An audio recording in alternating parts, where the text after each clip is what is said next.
Hi, నా పేరు doctor Kondapalli Swami, consultant neurologist in Ashwini hospital, Yellareddypet.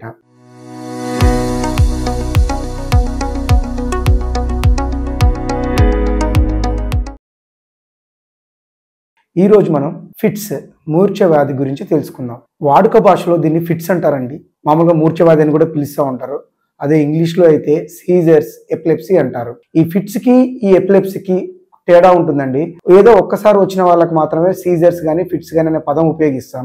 అదే తరచుగా ఫిట్స్ వస్తూ ఉంది, పేషెంట్కి ఆల్రెడీ వచ్చింది లేదా మళ్ళీ వచ్చే అవకాశం ఉంది అని అనుకున్న వాళ్ళని ఎపిలెప్సీ అంటారు. అదే మూర్ఛ వ్యాధి. ఫిట్స్లో ఎన్ని రకాలు ఉంటాయి? చాలా మందికి ఫిట్స్ అంటే రెండు కాళ్ళు చేతులు కొట్టుకోవడము, మూతి వంకర పోవడము, నోటి నుంచి జొల్లు గారడము, మూత్రం పోసుకోవడం ఇలాంటి లక్షణాలే తెలుస్తాయి. ఇలాంటి ఫిట్స్ ఎక్కువ మందికి వస్తుంది. కానీ ఫిట్స్ లో చాలా రకాలుగా ఉంటాయి. అవి ఏంటంటే, మొదటిది జీటీసీఎస్, జనరలైజ్డ్ టోనిక్ క్లోనిక్ సీజర్స్. రెండవది ఫోకల్ సీజర్స్.